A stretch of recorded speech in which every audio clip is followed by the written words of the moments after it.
Our plan is, we left off last week. I didn't finish in describing enough the approach of the Ramban and what Mashiach will be like during the time period of Mashiach. I want to go over that. And then I want to discuss Gan Eden also according to the Ramban. I don't know if we'll have time to do more than that, but at least we'll do the approach of the Ramban on both Mashiach, Gan Eden, because the Ramban is also pretty clear when it comes to even post Gan Eden in terms of and how that's going to work. I will throw out the approach of the Rambam, even a couple liners if I need to, and maybe at another point in time we'll get to it. I don't know when, but you never know. So here we go. The Ramban. Last week and the week before, we really spent a lot of time focusing on the approach of the Rambam of what Mashiach will be like. The Ramban. Here's the Ramban. We saw this last week, but I want to reiterate it. Take a look, please, ladies, at source number 1. Says the Ramban. Well, okay, the Torah says, V'nasati shalom baretz, and God says, in the end of Sefer Vayikra, that God will place, there'll be peace, tranquility in the land, Uchshavtem in Machrid, you'll be able to dwell there, and there'll be no war, right? There'll be nothing to fear. Avishpati chayara min aretz, and for the word Shabbos, and wild animals will cease, right? Will stop coming to the land. V'chev lo savor bartzachem, and the sword will not pass through your land. The question is, what in the world does this mean?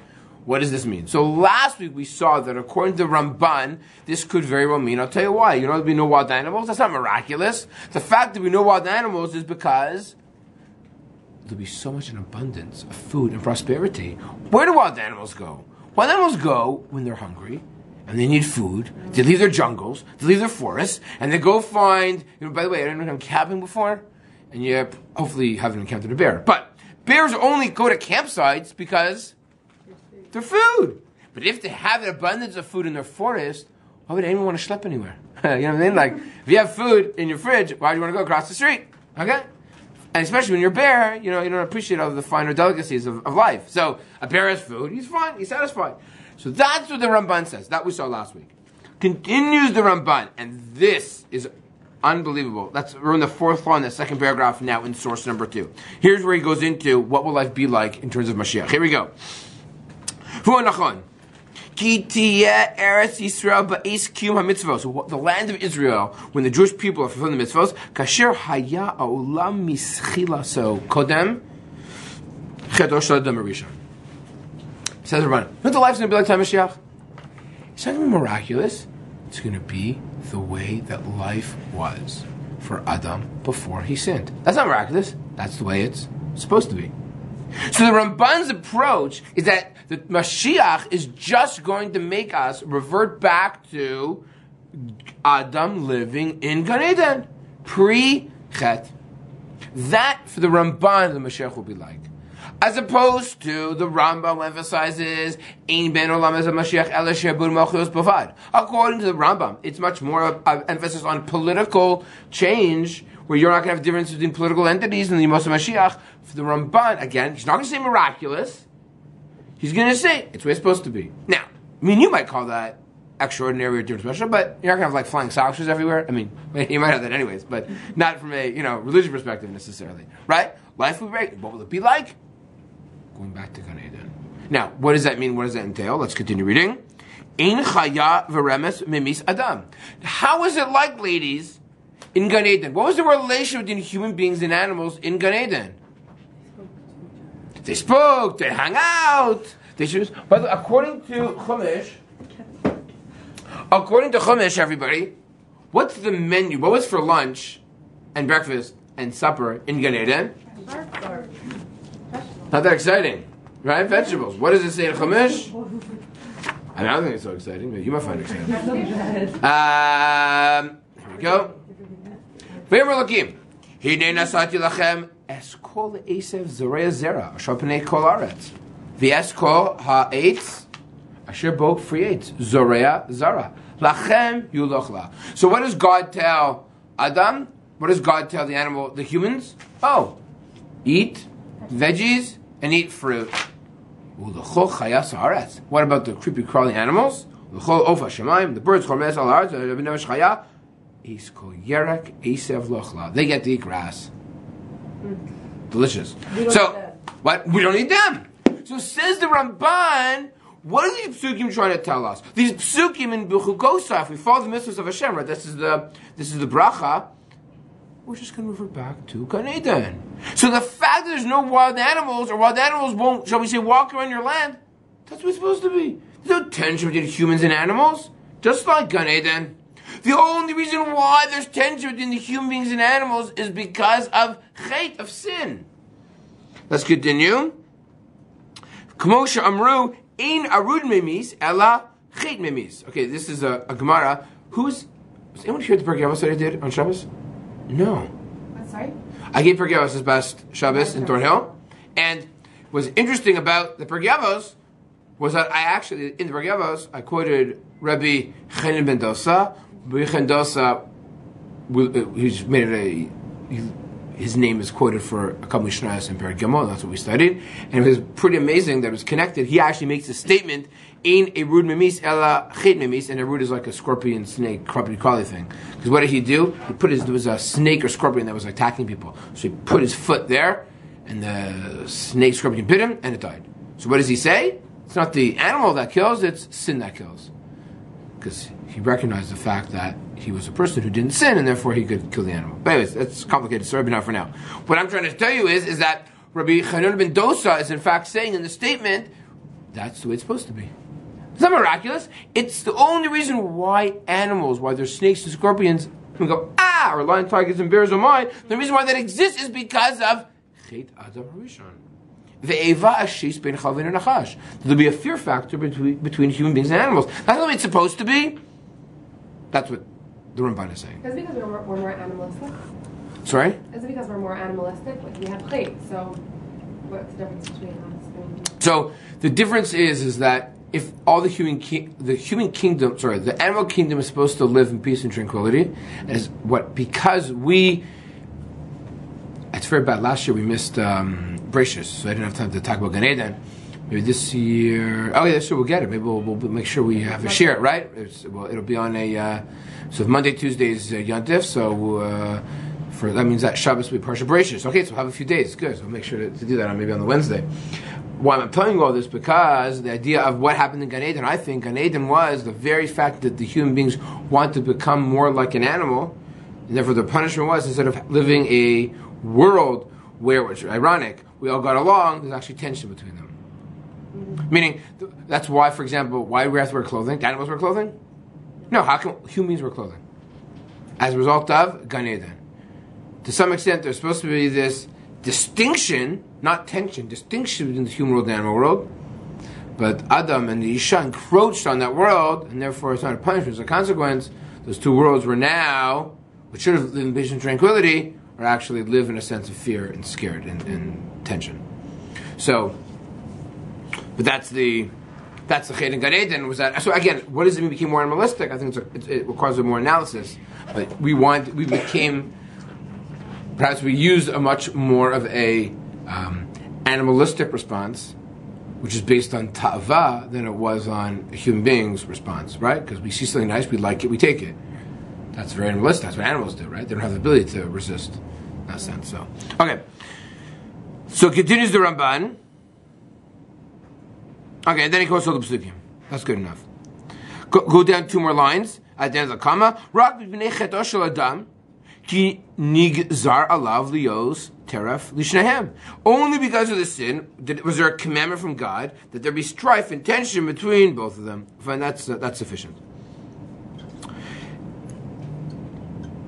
Let's go after those three dots. Ubiyos Eretz Yisrael ala shlemus, and ideally, what will happen in the time of Mashiach will be the sense of peace and tranquility and wholeness in Eretz Yisrael.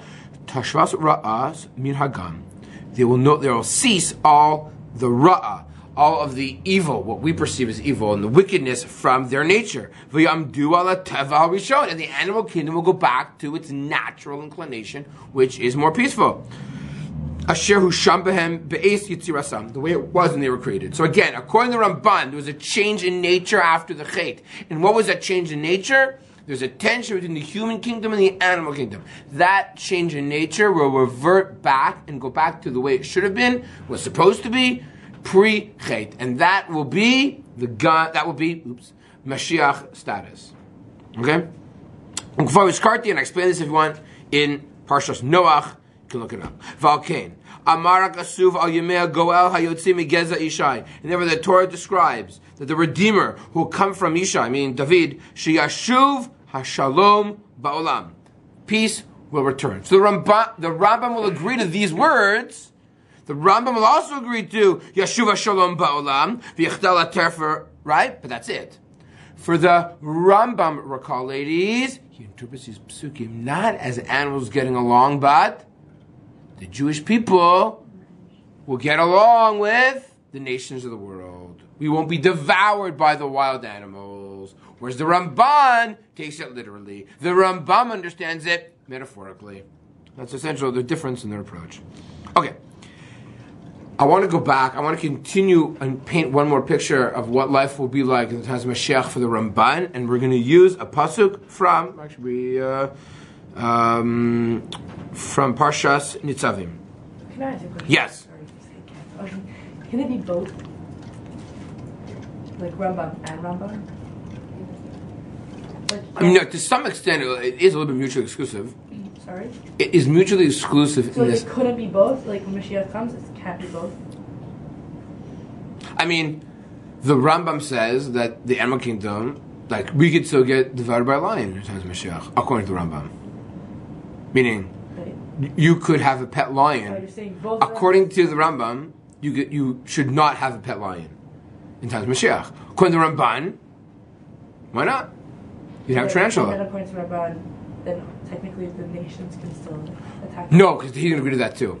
Because he's going to say there's going to be shalom everywhere. Oh. Right? Because that's different pasuk. There'll be shalom. Because we're going to, take our swords into plowshares, right? Yeah. Right. Says the Ramban, this is pretty amazing. Again, this now, the Ramban here is going to deal with, it says in Chumash, Umal Hashem Elokachas Lavavcha. God will circumcise our hearts. This is in Parshas the Tshuva. No one ever learns this because it's like the end of Dvarim, so like you don't get it in seminary, you don't get it in school. It's like one of these things that you never get to, right? End of Sefer Dvarim. What? Only at York. Yeah, only at York. You go to York University to learn, because it's always the beginning of the school year at York. So usually and it's before the Chagim usually, so you get to actually. So this is Parshas Tshuva.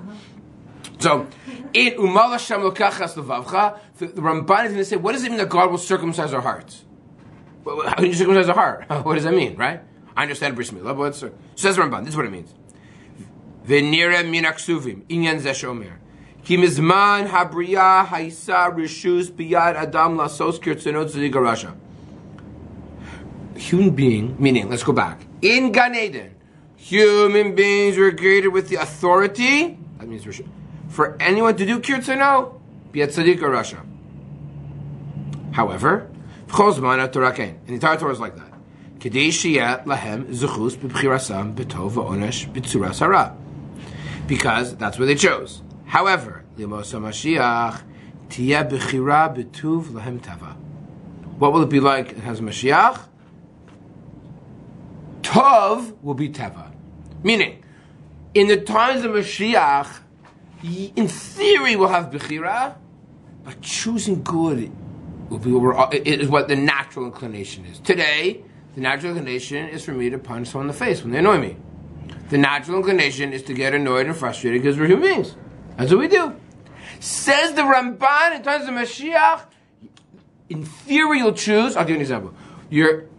Should you eat the apple for a snack or should you have cookies for a snack? So I say cookies, apple, health, this, fruit, cookies, apple.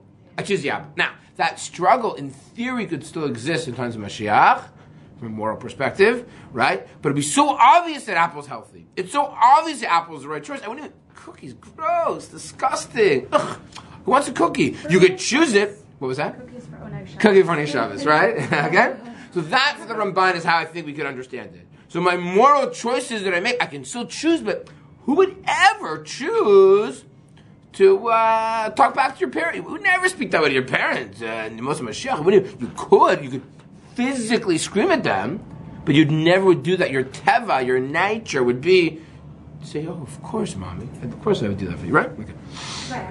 Yeah. So do we really want Mashiach if we're not going to have the opportunity? So here's the Ramban is very clear. There's still a sense of bechira, but right. So that's why, by the way,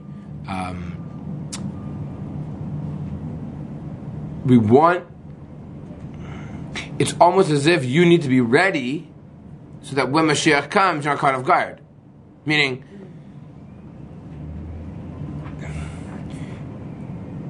not that necessarily Mashiach is also going to be an eye-awakening moment for people, right? So there is that dimension too, as also the extreme is when you die, as we'll see in a minute.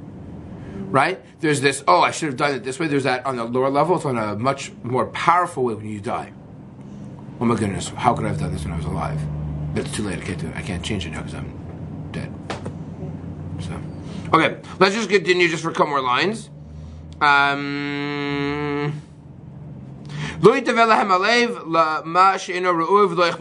not going to desire this tava, right? Again, remember what happened. They get to Gan Eden and they have to make a decision.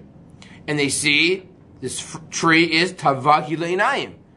And they chose it. How are they able to choose it? So the Ramban is going to have to say that the only way they could have chosen in Gan Eden something evil or wrong is external, something acted on them. They could have never eaten from the tree internally. They needed an external thing, item, nachash, to place that in them in order to be able to choose to do it. They could have never almost done it on their own. Okay, fine. And that's exactly what he says. Because coveting and desire is an orla lalev. What's an orla to a lev? A covering to the heart. So what does Hashem say? God will circumcise our heart. That's what he says. So again, heart is referring to desire. I'm going to remove desire. I will purify your heart, so to speak. In the times of Mashiach, we are not going to desire, and we're not going to covet.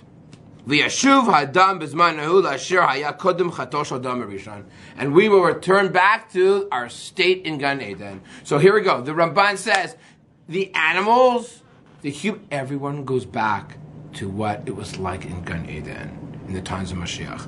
We will go back in terms of our no desire, no tava, no chem, and our relation with the animal kingdom will also revert back to the way it was and it should have been and could have been. Okay. And he goes on to say, I explain all this in Bereshis, which he does in great detail, and this is a shorter form, but it's the same thing. He asks questions. No questions. I thought you had a question. Okay, good. Next, here's the question.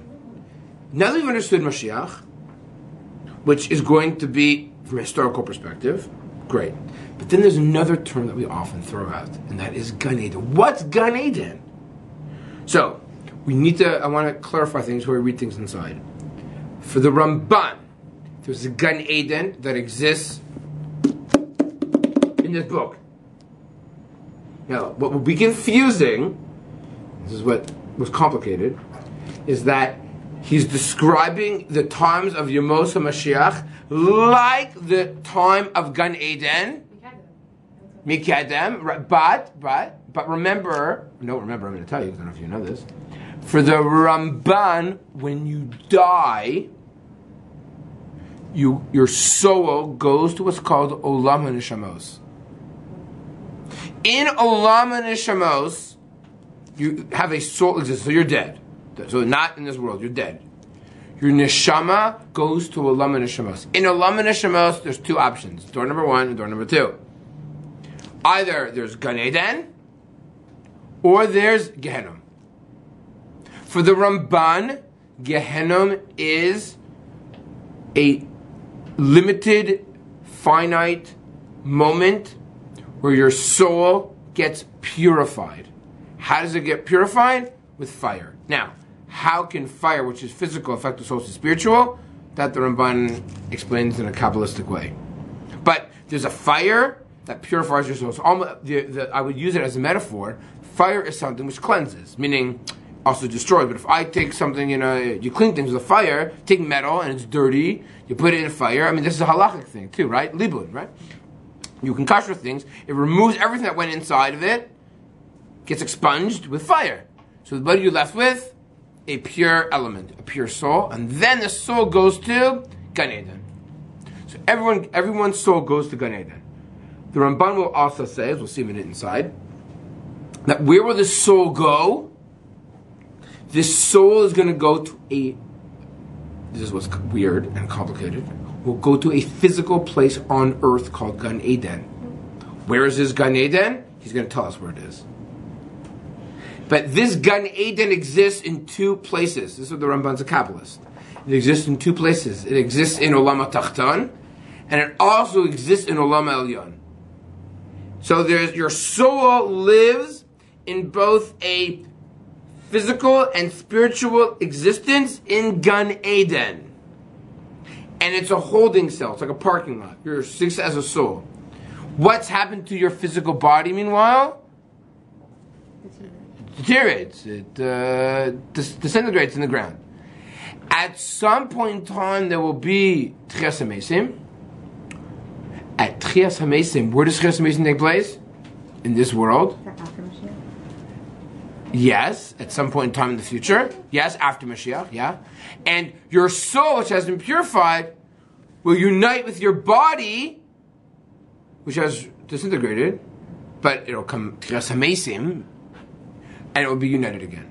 And you will exist as a pure, perfect, physical, spiritual entity, and you might die again. Unclear. What world? Okay? It's like, I'm not there yet. I don't know. Okay? All of this is explained in a tremendous detail in Shar HaGemul of the Ramban. If you want, it's in the printed version. I don't even know if it exists in English. I don't think so. It's in Kitvei Ramban. It's in volume 2. Very, very long and detailed. Then I have some extras here that we're going to read inside. And I'm going to show you what he said. What I just told you, we're going to see it inside a little bit. And I think there's a very interesting hashkafic component, which is what I want to, which I think is pretty neat, which I want to get to as well. Yeah. So he explains that the times of Mashiach are going to be like what Gan Eden was in the Torah. Okay. Yes. Okay. Yet, so there's Gan Eden there. Sort of two. Yes. So Gan Eden is used as a terminology in the times of Mashiach, but not because you're going to be in Gan Eden, because it's going to be like Gan Eden. Gan Eden-isk, I guess, maybe. And then you're going to be going to Gan Eden. When we say, Kamalei Rachamim, Meshachet, Began Eden Tehei Menucha So. What does it mean? It means, may this person's soul go to Gan Eden. In Gan Eden, says the Gemara, there's no eating, there's no drinking. All we do is Nehenem and Ziva Shechina. For the Ramban, and for most Rishonim, we enjoy God's presence, everyone differently. The more you appreciate God here, the more you appreciate Him there. That's kind of what he appears to say. Okay? Now, yeah. So, Rambam, right? You just said? No, this is all Ramban. Oh. The Rambam is going to be a little different.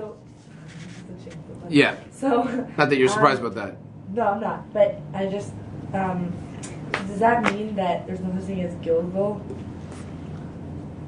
We don't see.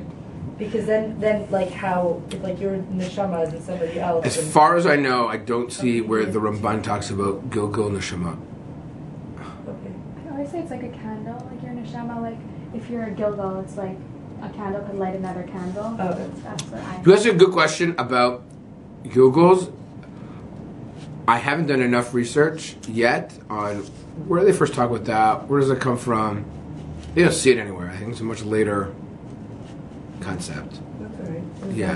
Because it doesn't go with this. I haven't seen the Ramban. I mean, it's really long, Shargmo, and it's some of it's really super complicated because he gets the very Kabbalistic writings and stuff, and it's so. I haven't come across it yet. I don't think it's there. Okay. So that makes sense. This doesn't like fit in. Right? Doesn't fit. No, it also doesn't fit his timeline. His timeline's pretty clear. Yeah. So. Okay. So. Just to show you, I want to just show this to you inside, and that is, if you go down to on page 1 there at the bottom, what is Gan Eden, where's Gan Eden? So Ramban in line number 2 says, Vim Tomar, Kivan Shinyano Derech HaNiskar Mikol Makom Gan Eden Ba'olam Hazeh Tochtonhu. So we see here, for the Ramban, Olam, Gan Eden is in Olam HaTachton, it's in the physical world. Uma Schar Neshamot Sham, and there'll be reward for the souls that are there. Vehen Ein Tolasam B'Davar Gashmi, and there'll be no toelas, there'll be no value in anything physical. As I explained somewhere else. This is the Gan Eden of the lower worlds. Hen Yitzuratam Suratam Elyonim. And it's also there's a source. Also, there's a connection to it of also the upper worlds as well. Zirmehem Elyonim Haramazim Be'elu. It's also called Gan Eden. Okay, so he says there's Gan Eden HaTachon and Gan Eden HaElyon. Fine, and this is referred to as Tzuror HaChayim. You ever heard like the Gan Eden Tzuror HaChayim at Nishmaso? Tzuror HaChayim is bound up in eternal life. That means we want. Again, this is what's complicated. Eternal life, but you're dead. You follow? So even though you're dead, we want you to have eternal life. Why? Because being in the presence of God as a soul is the eternal life. Now, we don't want to go to it now when we're alive. When a person passes away, we want the neshama to have this tzvaracha and want them to go to door number 1 immediately, as soon as possible. Right? What is the reason why children say Kaddish for their parent when they pass away? By the way, the Rechiv of Kaddish is for a parent. We do it for a sibling, and God forbid for a child, Lo Aleinu, for a spouse, but really the Ikar is for a parent. And how long do we say Kaddish for? So we say Kaddish for 11 months. And very interesting. Why only 11 months? So the reason is, and this is brought up by many of the Rishonim say this, is because the longest time period that a soul can be in Gehenna for is for 12 months. And when you're saying Kaddish for 12 months, you're basically saying, oh, my mom, she was real bad. So therefore, it's not proper kibbud of aim to make such a statement. So we only do it for 11 months. Oh, you're going to say, well, just did it for a day. No, so the answer is you got to play both sides. But maybe we don't really know where they are. How are we supposed to really know what a parent is? And we want to, shall we say, maximize the opportunity in order to say Kaddish, in order to help the soul after they passed away. So we do it for 11 months. But to do it longer than that already is a lack of derech eretz for a parent. So that's the rationale behind it of saying Kaddish for a parent, because it gives a zuch. You ever heard this before? A zuchus for the neshama. What does that mean? So that means the following: since a person has passed away, they can no longer perform Torah mitzvos because you got to be here to do it, right? How can you give a little tzedakah when you have a soul? It doesn't work. So the idea is, so they can't do anything. But if they inspire me to do something, they get, so to speak, a spiritual check mark. So if a parent teaches children, that's the idea of, by the way, this idea of schus avos, is that if a parent teaches a child something, and why is it that you all went to Jewish day school? I have a feeling that some of you in Jewish school, some of you went for a few months, or a few weeks, or a few years, whatever it is. It's not because of you. In most cases, your parents wanted you to. Like, that's just the way it goes, right? When you're 5 years old and and your parents decide to enroll you in grade 1, you didn't make that decision. They made that decision. So, and then different people provide different zuchiyos for the children depending on who they are and what they are able to provide their children with. Or, for example, why is it that you have good manners? Well, if your parents, when you're 2 years old, say thank you. Don't forget to call your grandmother. They got you that gift. You get on the phone and you're shy. You don't really say thank you, right? But they're training you. The way you behave in many ways is because of your parents. So that's a zchus for them, right? So often the way we are and who we are and what we do, again, not everybody, a little more, a little less, often because of our parental teachers have that influence on us, that's a zchus for them. So therefore we continue to do certain things, do things in memory of someone. It can also help their neshama, and then, and other sources tell us that every year on a yurt site, a neshama then is judged again. That's like the idea of a yurt site. Yeah, question. So if his parent is not Jewish? Okay, so that's a great question. Now, the Ramban will write, and I don't know if we'll get to it, says that non-Jews have Gan Eden. Because they still have mitzvahs they could keep as non-Jews. So you would same. Okay, so is it the same Gan Eden? Is it the same? Yeah, like you say Kaddish. No, but do you say Kaddish for them because they have the Shem mitzvahs b'nei Noach that maybe they could have been keeping? I don't know. Yeah, it's a great question. Do you say Kaddish for a parent who's not Jewish? So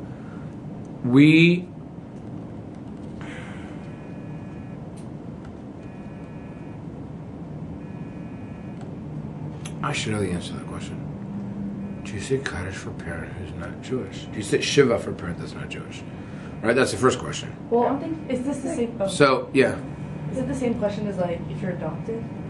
Because Okay, that's an easy one. If you're adopted, you're not obligated to say shiva. Most people accept upon themselves to say shiva. That's the predominant minhag, is to sit shiva and to say kaddish. But there's a lot of leniencies. But if your parents are not Jew and you're a Jew, and like that, therefore, when you became a Jew, you like were reborn. Yes, so your parents are really your parents. It's like sort of the same idea, no? Right. But there's still what the only thing is. Okay, so this is a great topic for kibbud avim, because while we're obligated in kibbud avim, there's two components to it. One is they biologically brought me in the world, and therefore I have hakar satov, so that's irrelevant if it's a Jew or non-Jew.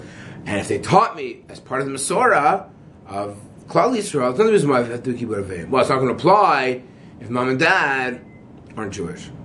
Or, right, that's another question, if they were Rishayim, what do you do? Let's say they abandon you.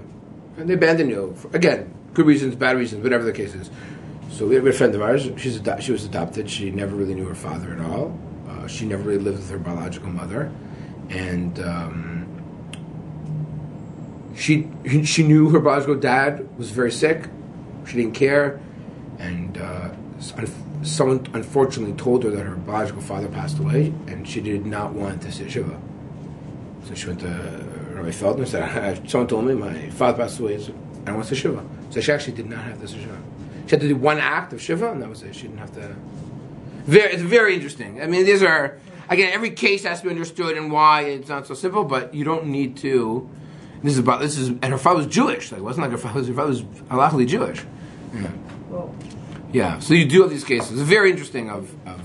So would you have to say kaddish for a parent who wasn't Jewish? I don't think you're not obligated to say kaddish. No, I don't think so. Okay, on that cheery note. So here we go. Okay, turn the page. What I just got to be mindful of the clock. not me. Okay, so turn the page. I'm just going to do 2 lines at the top just to show you this Ramban. Uma schar v'onesh yesh l'nefashos tzadikim began hazeh. What's the reward? What's the merit for the tzadikim in this gan? Devar ze ikra b'Torah. The essential part is in the Torah. Pirshom divrei sofrim, and it's explained by the Chachamim. Here we go. Shegan Eden matzuhu b'lam hazeh. The Gan Eden that your soul is going to go to is in this world. Mekom mekamos aretz.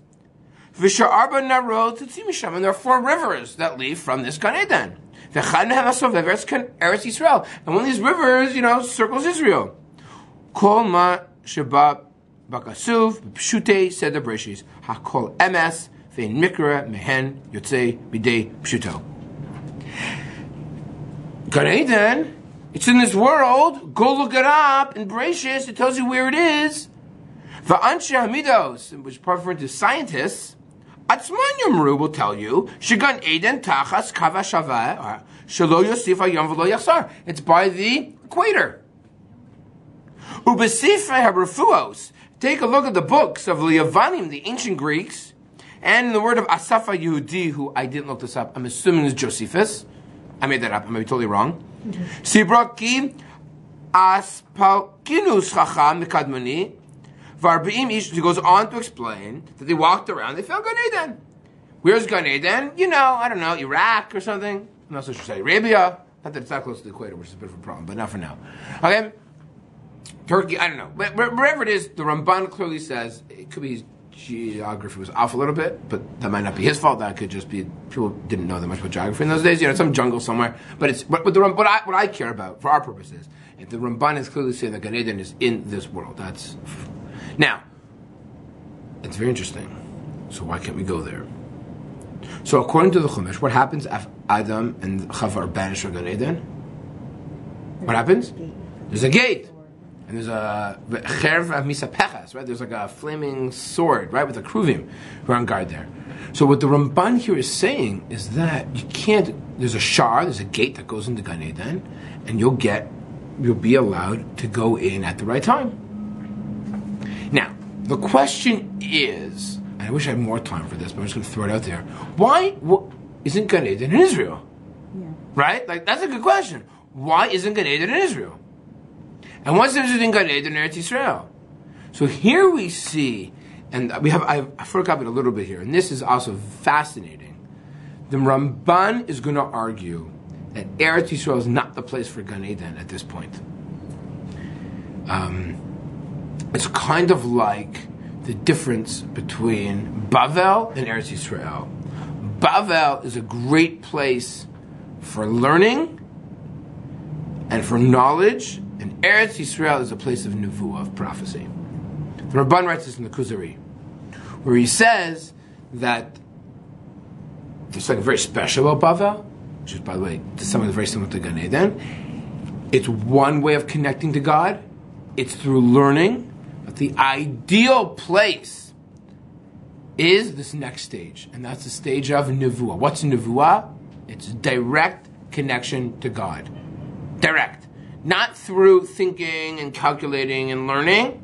Direct, nevuah. And the Rabbi is going to say these are the two stages. The Torah was given in Chutz La'aretz, right? But the idea is that's one way, but then there's a second way of coming even a closer relationship to God is the next stage of Eretz Yisrael. And for the Ramban, what is that next stage? That next stage is going to be Olam Haba. Versus Gan Eden. Okay. So, for the Ramban, after Gan Eden is Olam Haba. Now, what is Olam Haba for the Ramban? Oh. For the it is going to be this. What was that? No, so you're comparing Gan Eden to Bavel and Olam Haba to Eretz Yisrael. Yes, correct. For the Ramban, what will happen is after Gan Eden, there's another stage, and that stage is Olam Haba. Olam Haba is going to be a place for the Ramban where everything is like almost absolute sense of perfection. I'm going to show you what he says. Hang on, I'll write it down here. Olam Haba. Yeah. Okay. Olam Haba for the Ramban is the ultimate, which is like Eretz Yisrael. Okay. So what does Gan Eden do? Gan Eden prepares a neshama for Olam Haba. So again, for the Ramban, you have death, you have Olam HaNeshamos, the world of the souls, and the world of the souls you have either Gan Eden or Gehenna. You either go to Gehenna, but then everyone will get to, eventually, Gehenna will get to Gan Eden. After Gan Eden, which is the almost stage one, which everyone eventually will get to, well, actually, people actually might not get this stage, or, well, hang on. Then you get to the next stage, which is Olam Haba. Now, when the Mishnah says, Kol Yisrael Yesh Lahem Chelek La'olam Haba, that's this ultimate location. But then the Mishnah goes on to say, except for the following people. So for the Ramban, there are certain people who will never get Olam Haba. Because they didn't deserve it. They did something in this world, their soul is just never going to make it. So then you have Olam Haba, then you wait, because now your soul is perfect. So you go from Gan Eden to Olam Haba, to what he calls almost Chutz La'aretz, to Eretz Yisrael. And then he compares them, and he does a long comparison, which I'm not going to get into. And then, when eventually there's Tchias HaMesim, your body and your soul will become united again. But like the Gan Eden Olam Haba is not. The Gan Eden is so you have no, not at all. Right. This is all. So you have two different spheres. Like presently, there are people Right. in Gan Eden Olam Haba. Yes, exactly. Right. Confusing time. Yes. Place. Very good. Okay, so that's for the Ramban. That's how it works. Again, there's this world, which you have in, perhaps there'll be a war, Gog and Magog, after which there'll be Mashiach. Then, after Mashiach, there'll be Tchias HaMesim. At the exact same time that's going on, you have people that live and die all the time. When you pass away, you go to this Olam HaNeshamos. It's determined, there's like a judgment where you're going to go to Gan Eden or Gehenna. Then you go to Gehenna, Gan Eden, or direct ticket to Gan Eden. There's a temporary. Then you get to Olam Haba. When your soul goes to Olam Haba, you wait, and eventually, with Tchias HaMesim, you'll be reunited with your body. And where will that take place? In Olam Hazeh. Which is very interesting. It puts a very strong emphasis on Olam Hazeh. Because you have the Olam HaNeshamos. The Olam HaNeshamos is temporary. You hear this? It's like a parking lot for your soul. right? It's temporarily. Because what will happen at the end, Tchias Mesim, which is in Olam Hazeh. Which is pretty neat, right? So there's a very interesting... Now, what's common... Yeah, question? Yeah. Yeah, go. So, if you... It's getting late, so I want to reach some type of conclusion. Yeah. Okay, if you come back, let's say, hey, your neshama has been purified through Mhm. this whole process. So when you come back, are you doing mitzvahs? Like, what's... Like, what Why Tchias Mesim? when you come back to Olam Hazeh, what's your... It point? appears that there'll be more mitzvah... Okay. If your soul... That's a very good question. For the Ramban, who puts a great emphasis on this, to some extent, and this is the hashkafic part, while you're alive, and what's going to happen at the end are ideally the exact same thing. What do I mean? The ideal is to have your neshama and your growth work in unison as one entity. That's the way it is right now in 2015. And that's the way it's going to be by Tchias Mesim. You follow? And this whole process of in between is all dependent on what you do here. So if, to some extent what the Ramban is saying, everything that we do here has a lot of effect of what's going to happen from here onward. Because how we experience Gehenna and Gan Eden is all dependent on what we do now, in 2015. Because our ideal is that we're supposed to, not that we're supposed to ignore our body, but the idea is that, for lack of a better term, the sushi that we eat is also spiritual food. And it'll work in pure, which is, of course, perfectly impossible in 2015. That it will be possible at a later point in time. We're training ourselves. So very good. So this is the training ground. This is where, and by the way, the more you train, the better you are at training. When you actually get there, right, the whole process will be easier, lighter, more readily available. I don't know what words to use. But so the Ramban is saying that really the whole purpose of why we're here, the Torah mitzvos and our existence, is not supposed to ignore our body, which is a very, let's say Christian idea. The idea is that we're supposed to train our body really to become unified and one, and with our physical existence, our spiritual existence becoming one, because that's the way anyways it's supposed to be, which is the ultimate ideal. So interesting how we so it's not supposed to ignore this world, we're supposed to kind of benefit from this world in a way that we are using everything. That's why, by the way, Shabbos. Why is Shabbos made Olam Haba? It's like a good line. Ein Olam Haba, right? It's a nice line. What does it mean? Now you appreciate it. What is Shabbos? Shabbos is all about unifying spirituality with physicality in one. That's exactly Olam Haba. The Olam Haba that we talk about is, I've now gone through the Gehenna Gan Eden experience. My soul is ready, right? And I'm able to have this type of existence. Now, Have a waiting for Tchias Mesim? okay, good question. No, it's a good question. Now, give me 1 second. Okay, for the Ramban, I didn't have enough time for this. For the Ramban, guess what? Olam Haba has a physical dimension as well. For the Ramban, there's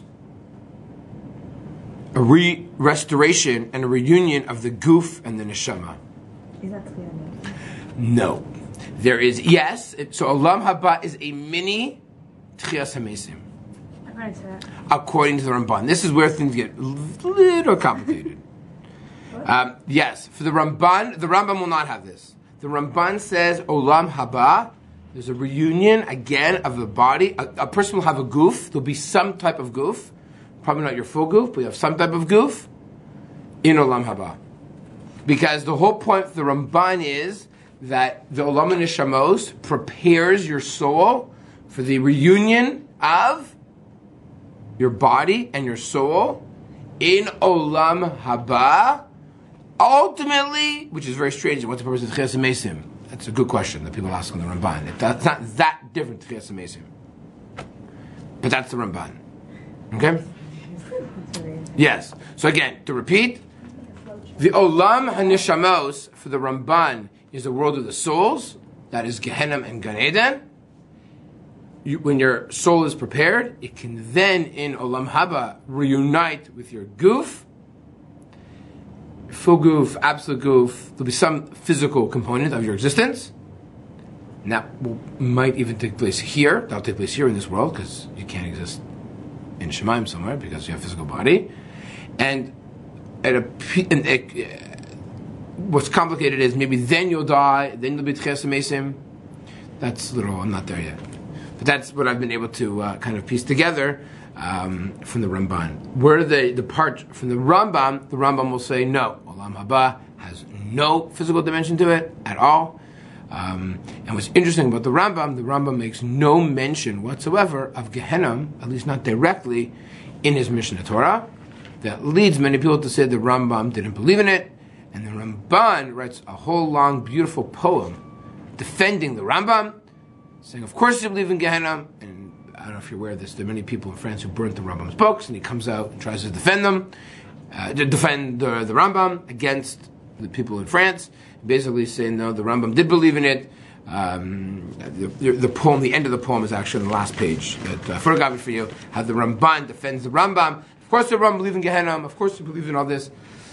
And he brings a couple of proofs, but he does it very, very poetically. So I think the takeaways from here really, and I think this will maybe conclude our last 3 weeks, is that we have to put an emphasis, and there is meaning and there is purpose to the world that we live in, and to some extent the challenges that we face and how we can overcome them ultimately will serve us well for the ideal existence that we hopefully will one day reach, again, at the right time. And I think we shouldn't look at the physical world as opposition to our spiritual world, but we need to somehow figure out, and this is the challenge, this is the purpose of Yiddishkeit, is how can we look at those physical things and infuse them with the sense of Kedusha. Again, as I mentioned, Shabbos is this ideal. And for the Ramban, it makes a lot of sense what Shabbos is like. Me'ein olam haba. Why? This is because for us, on Shabbos, we have our physical existence that we eat and breathe, and they're not in a spiritual entity of Shabbos. And that is like, for the Ramban, Olam Haba, where you have your spiritual and your physical coming together. That's why Shabbos is this main Olam Haba as well. Just like we're not going to be able to we can't be creative when we're dead, so too we can't be creative on Shabbos, because that's one of those are the malachos. Just throw that out there as well. Okay, we should really try and be able to infuse properly our physical needs with spirituality, and ultimately be able to combine the two and use the Torah as our guide and help us in order to attain that goal. Okay, thank you everybody. It's been a great 3 weeks.